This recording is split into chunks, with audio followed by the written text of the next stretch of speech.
Ladies and gentlemen, welcome to the third episode of the Local GM Show. Today we are with the one player who has done a lot for himself and the country in terms of playing chess. And we are at his studios somewhere in the outskirts of Nairobi, and it's called Ndegwa Kamau. Welcome to the show. How are you? Thank you very much. Yes. I've watched a few of your videos. Yeah. This is an amazing idea. Wow. And thank you for coming to have this with me. Thank you. It's people like you that make the show.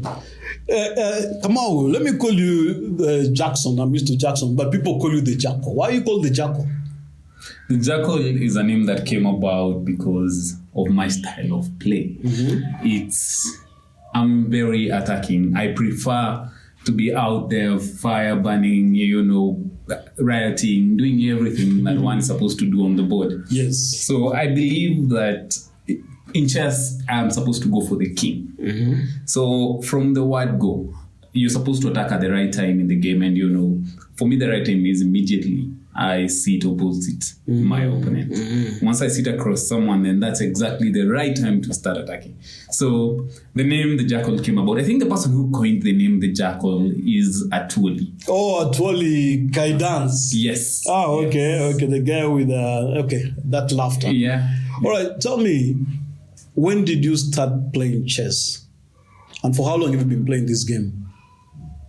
I'm not sure I can put a number to it. However, I can remember, I think, I started playing chess when I was pretty young. I think I was about 9 or 10. Mm-hmm. So it was in a street setting. Mm-hmm.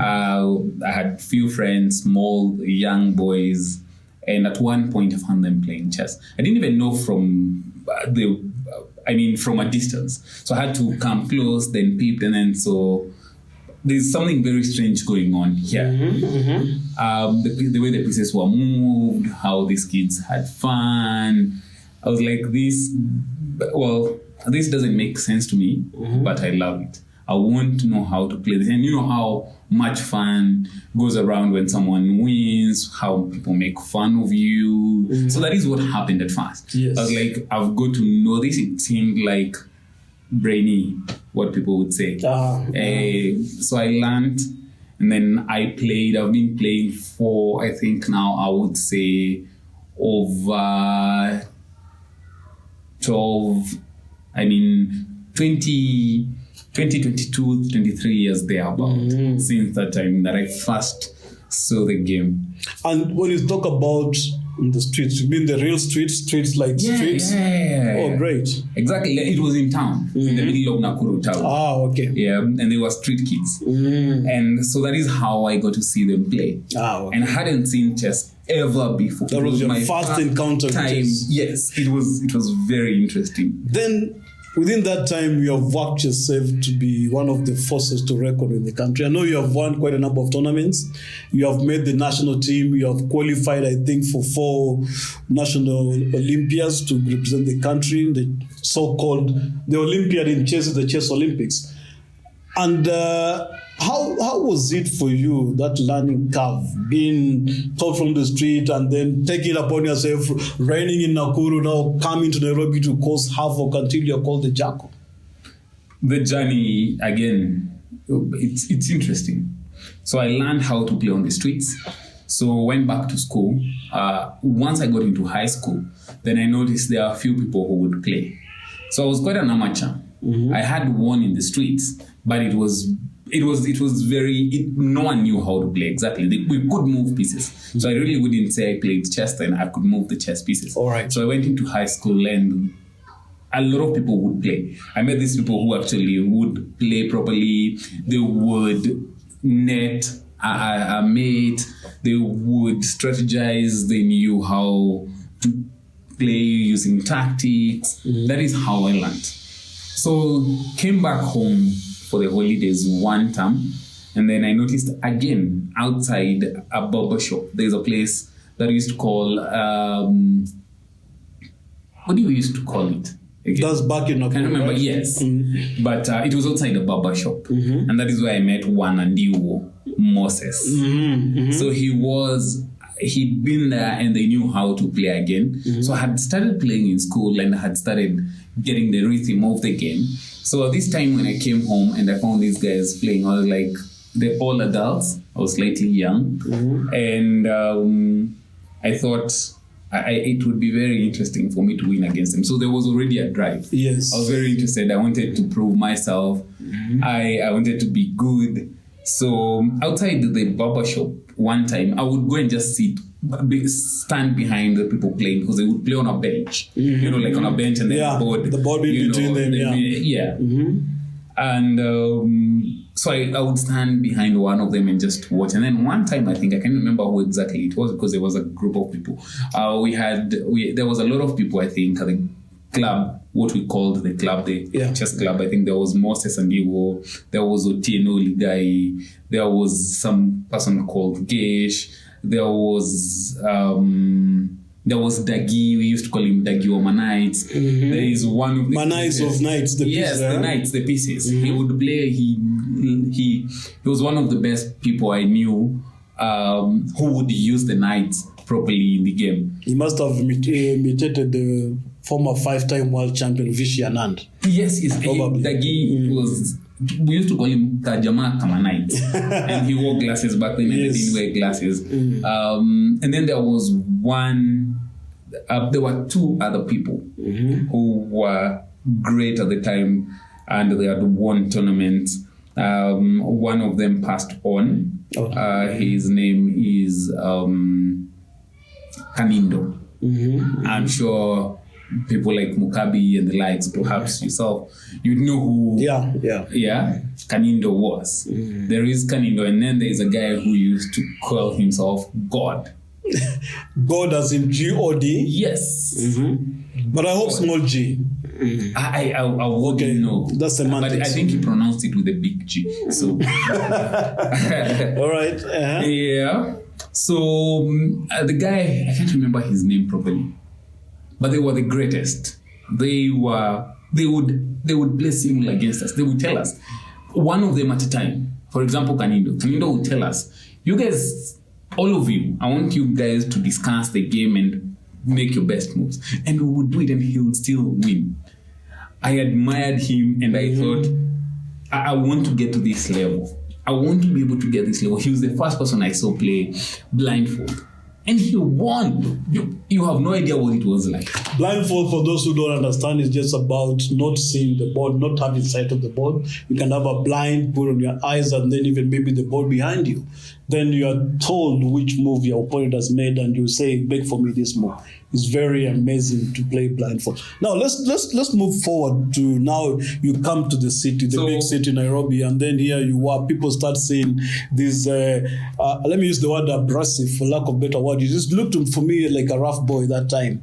And then you translate your mannerisms on the board, you start beating guys, suddenly, Joyo, that's Kamau.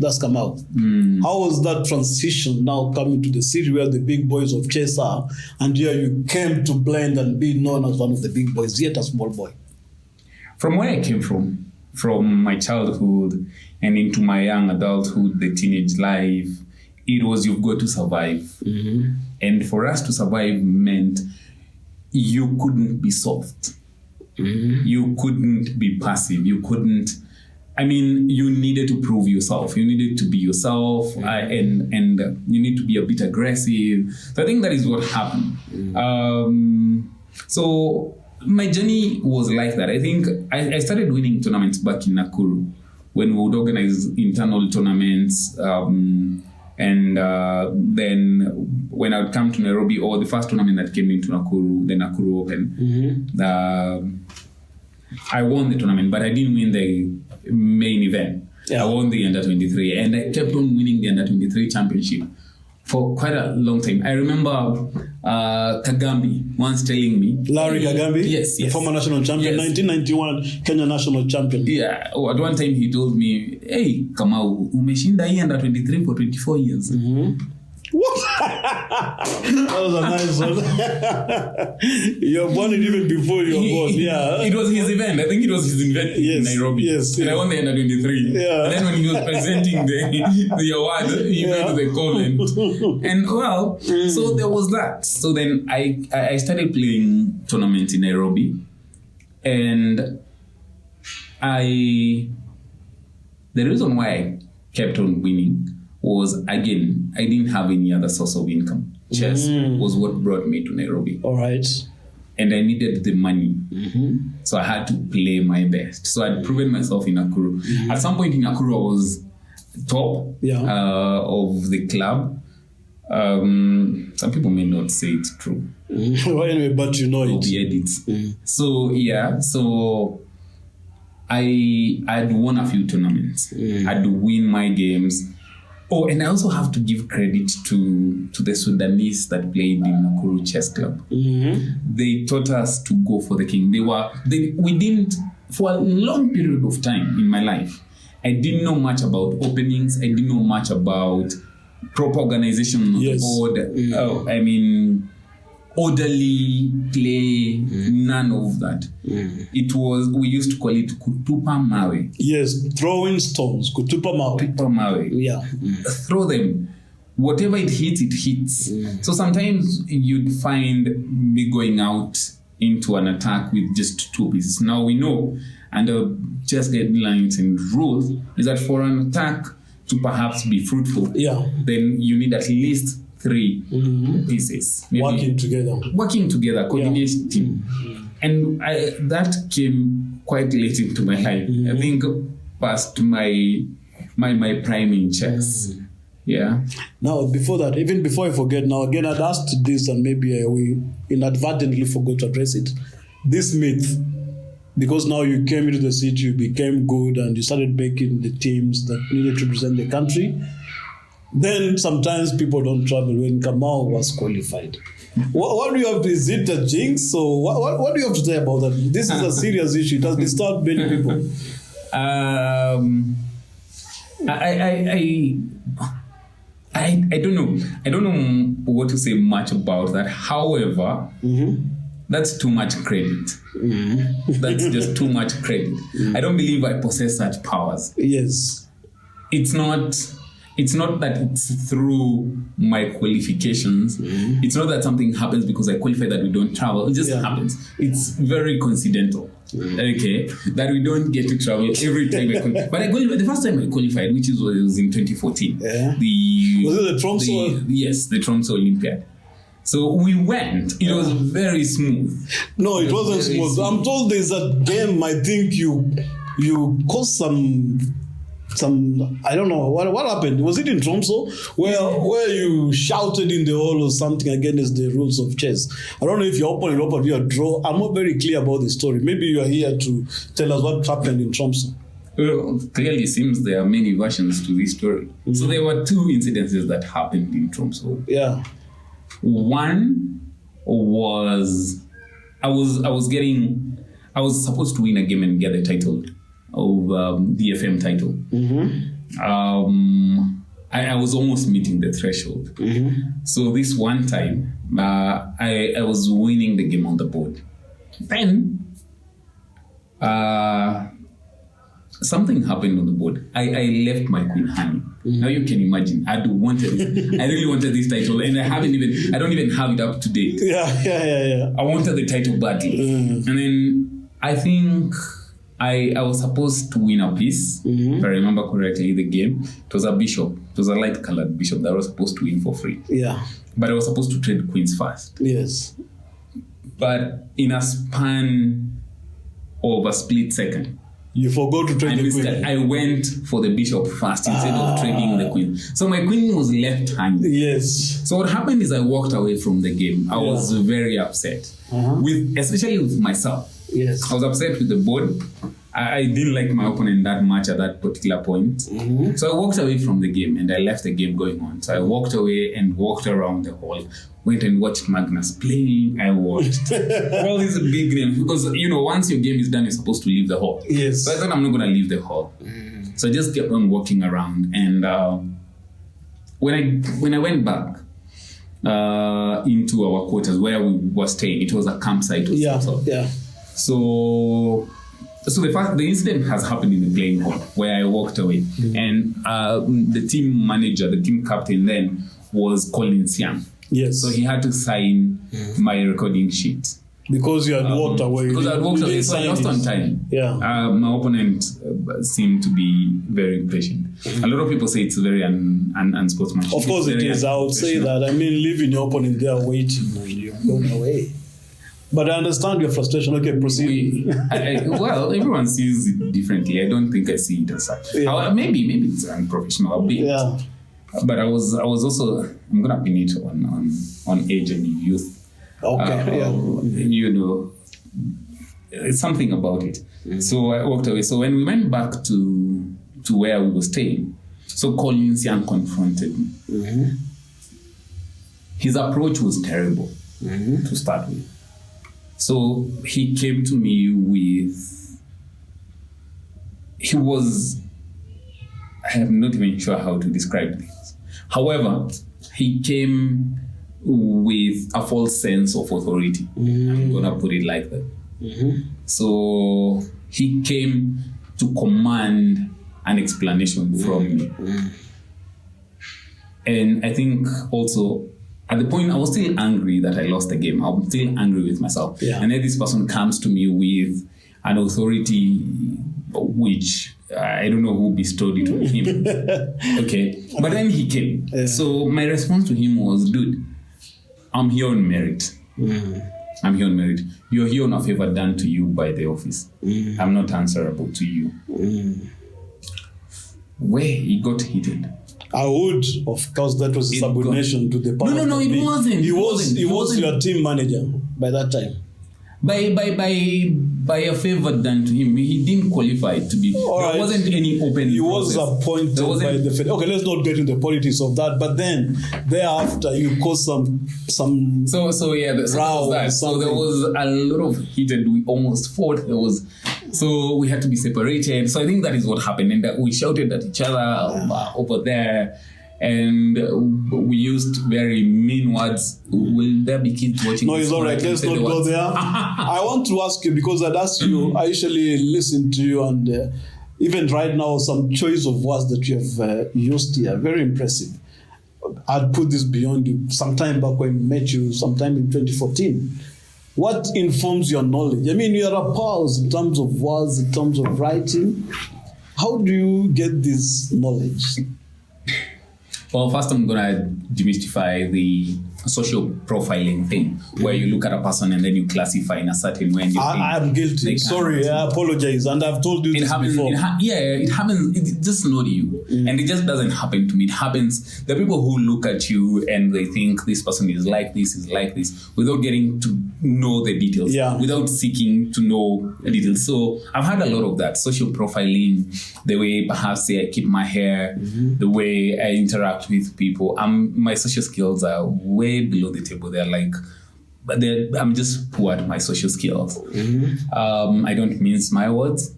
I'm just gonna say it as I see it. Yes. So I think that is where a lot of my problems come from with people, because people, especially something like the truth. The truth is supposed to be packaged. It's supposed to be conveyed in a certain way so that you don't hurt people. Yes. But then we just tell lies.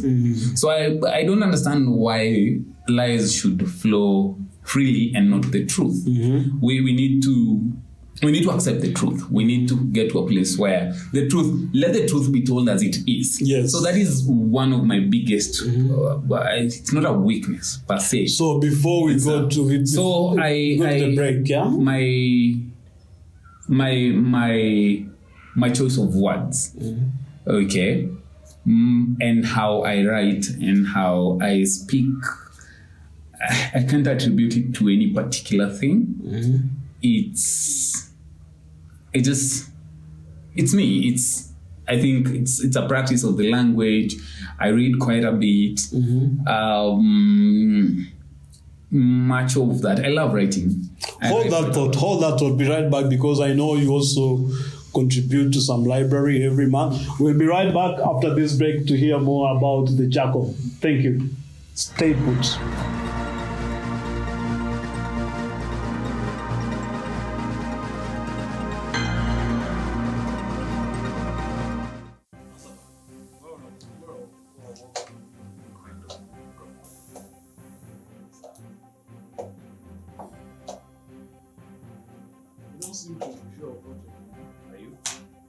Hello? You play that line. Why are you talking to your opponent? You're only supposed to play here. No, it's just that I'm worried. You can only speak his languages. You honestly think it is? No, but I'm not being sarcastic. Do you think you know? Do you think there's something you know about this game? Pick it. So you're chilling.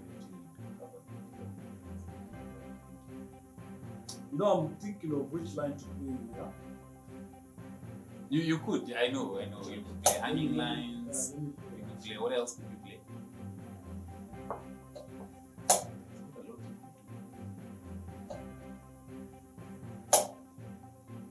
Why are you strong guys? but that's what I was calculating. When you saw me thinking, easy to do gonna calculate. With weak moves, You call them weak, but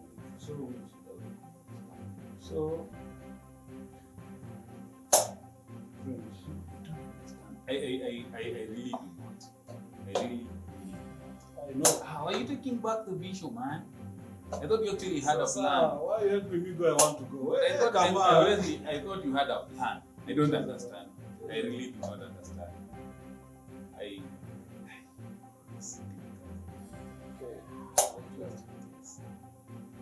It's very difficult. But you need to be careful. You're going to lose your mind. You need to be careful.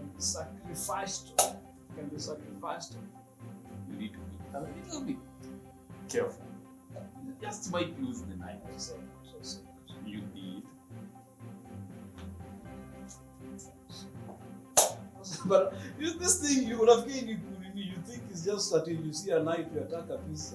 Oh, that's not what it's about. Come on. Okay. I will pretend that you understand what is happening. Yes, You still yes, I do. believe me. If it takes that. Who stands better? Give him the rook, they stand better. Let's not do that. It's time to give me the rook. Okay. But you decided not to. Don't waste time attacking my rook. Okay. Yeah, that's better. That's better. So I want to. Oh, everyone can play their own side of the board, right? But I'm saying that's a better proposition than trying to attack my rook. There's a high chance that you're going to Okay. Yeah, first. But why? Why are you looking to exchange pieces in the down box? You will see. Look at my property. Well, come on, and you just see GMs giving pieces and you start thinking that I didn't know that. you have to go into a passive position now. That I point, didn't think of much of it. put it properly. It's there. Put it properly. Put it properly.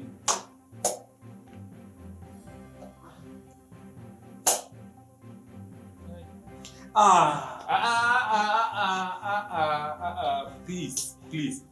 Resignation declined. You have to finish. But we can't shake hands. No, but you have to finish the game. Resignation declined. Alright, fine. I would accept. No, I would accept. A blind spot. Line. Come on. I wish you took the resignation. I just wish. But me too. Trust me. Yeah. You really are not happy, are you? Okay. Are you happy? Okay. Are you proud? Well, No, I'm that not should happy be about the question. position, but I'm okay. That should be the question. Are you proud? At least. Bana, hii kitu. Mbona uchukui? But why would I want to? As I told you in the interview, I don't appreciate it.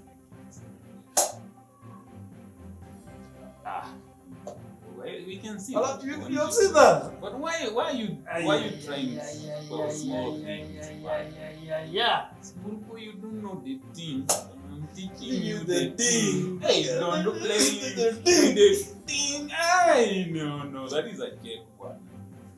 That is a small cake. I'm thinking the thing. This one can be made to stop. That is Legal. correct.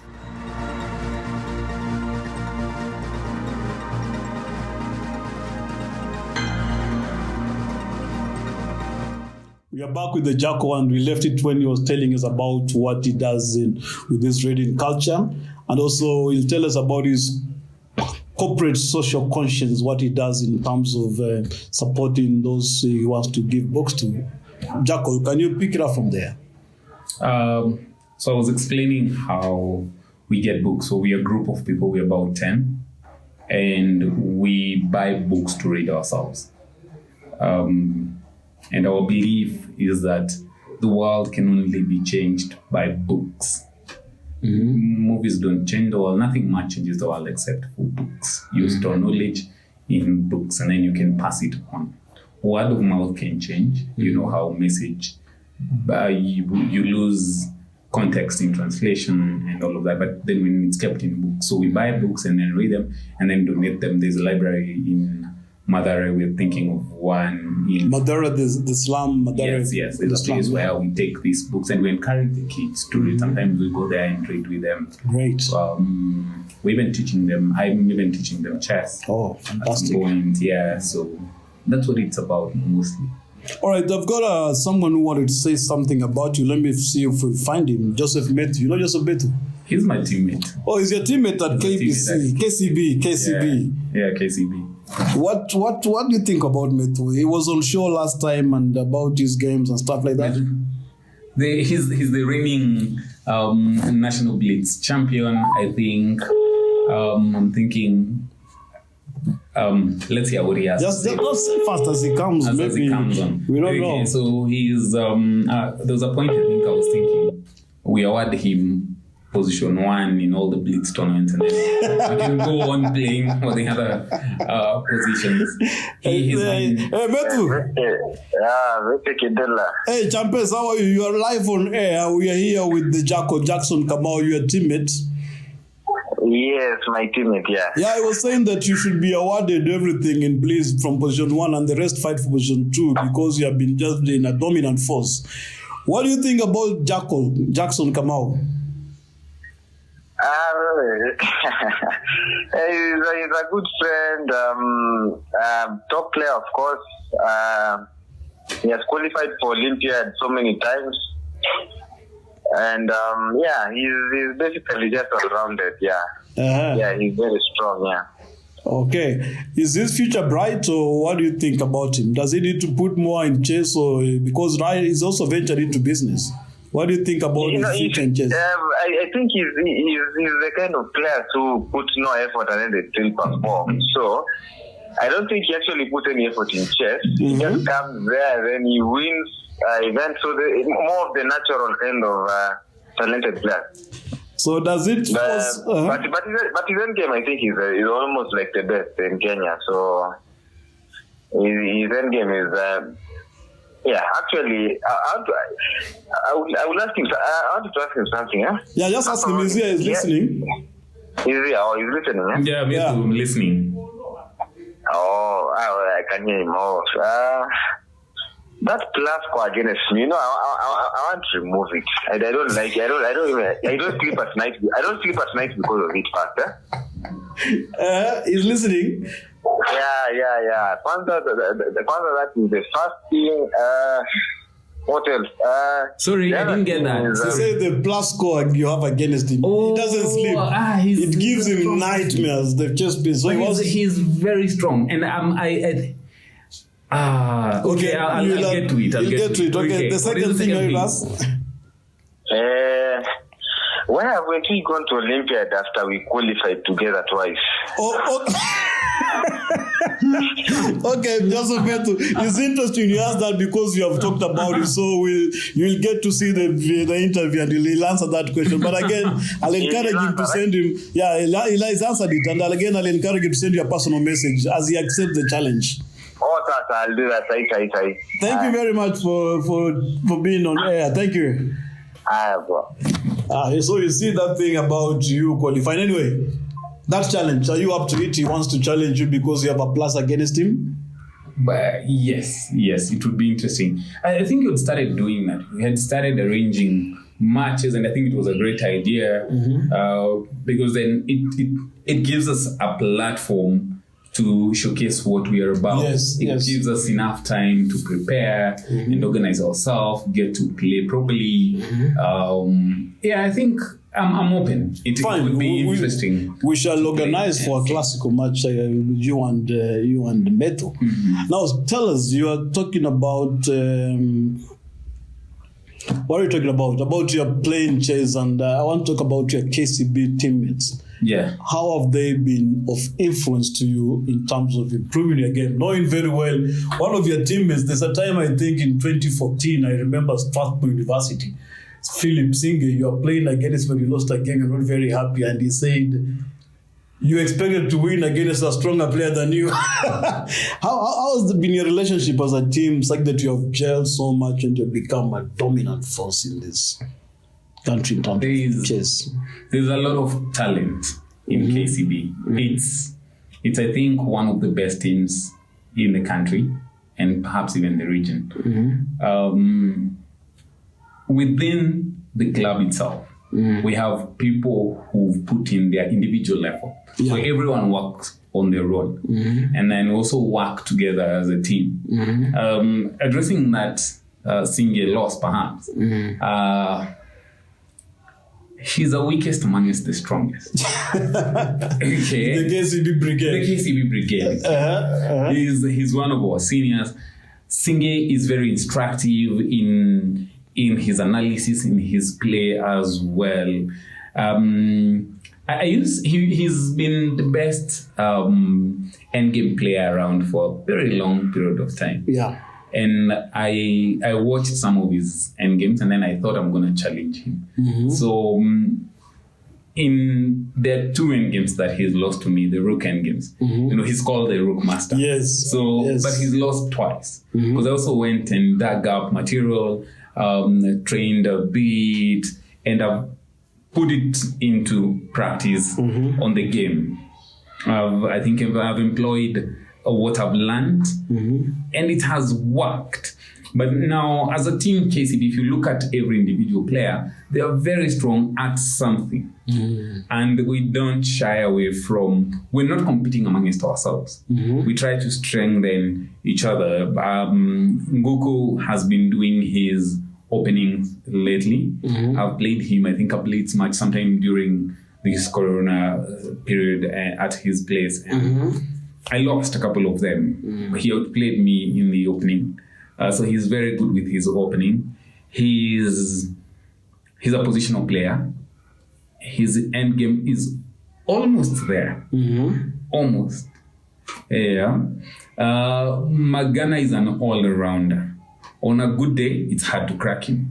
Whichever play you want, whichever style you play, he's a difficult nut to crack. We have Ricky. Yes. Ricky has stamina and he's very patient. Sometimes I think he's got itchy fingers. I wanted to say that sometimes in fact, when we're playing against, like you see him starting to do, okay, forget about that. I'm talking about the literal part of itchy fingers.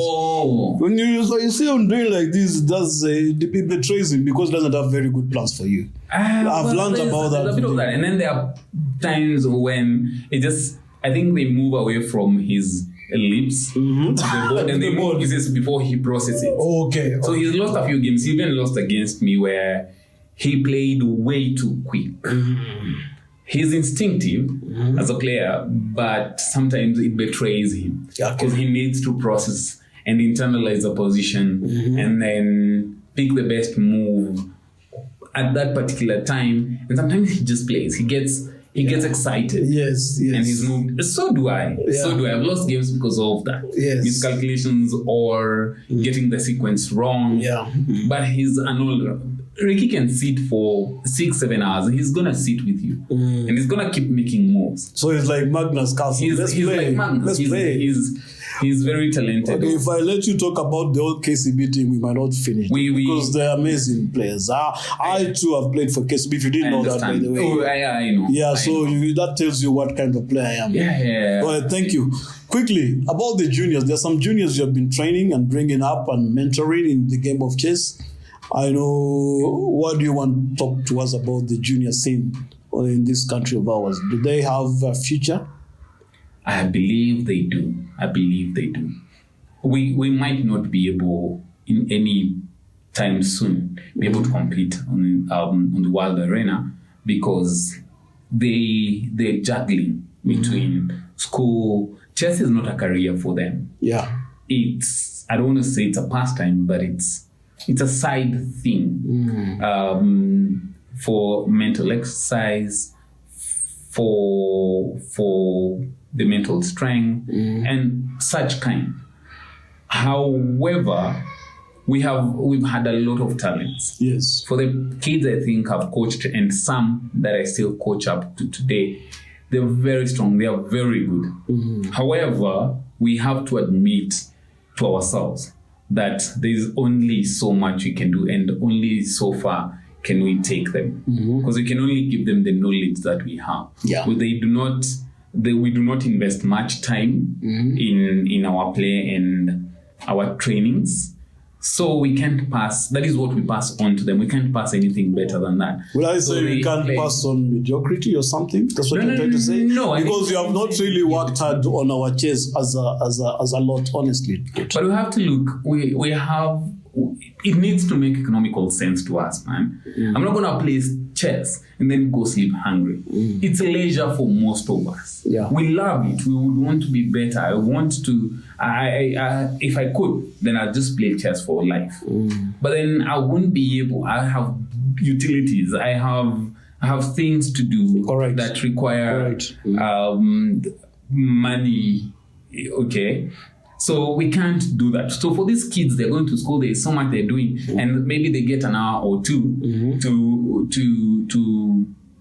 to prepare for tournaments and all of that. Yeah. So it's difficult for them. If we're talking about other kids in the Scandinavian countries, they play for long. They Yeah. train for long. It's in school, it's at home, they've got the best coaches, they've got GMs, they have resources. Because chess, you need to invest. Yes. There is a lot of investment that comes with being the top player or compete at the top level. There is a lot of that. So for our kids, yes, they're talented. Yes, they're good. Regionally, around here, they're some of the best that we may have.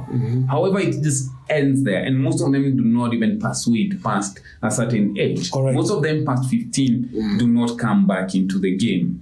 Okay. So up to 15 is what we also know. So they play at our level because that is much that we can pass on to them. And then after that, it doesn't go far. I want you to look into this camera 3 Yeah. and talk to that kid if there's anything that you would do differently that maybe didn't make you work very hard at chess, that you want them to prove and not get into the same pitfall. What would that one thing be? Camera 3 is yours. What I wouldn't do, really nothing. I wouldn't undo my chess. I wouldn't change much of the way I play. You've got to love the game. You've got to find your style. You've got to find someone who's going to help you understand your style and make you play to the best level that you can. For whoever you are, at whatever place that you are, you definitely can find something in the game. There is so much in the game, and there are many ways to win. I'm not talking about this, like kicking people under the table and all of that. But then there's a way that you can play and win. You've got to find yourself in the game. Very good thoughts. As we finish, what would you want to let the chess fraternity know that maybe you haven't asked you about? To do with the game, anything. The jackal is here to stay. The jackal is here to stay. I'm going to emulate Magana in his chess years. I'm going to be here for a very long time. You mean you're going to be beating guys for a long time? Is that what you mean? Beating is not such a strong word enough. I'm going to keep winning. I'm going to decimate each and every one of my opponents. That is. Please make sure they get this. Do not edit this part out. No, your listening is going to decimate you. No matter how you come, mate is concomitant. Thank you for watching the LGM show. Thank you to our guests, the Jackal. Keep it here. We encourage you to subscribe to our YouTube channel, Tyrian Chess Academy. Have Thank a you good evening. very much. And Thank you you're for being on welcome. the show.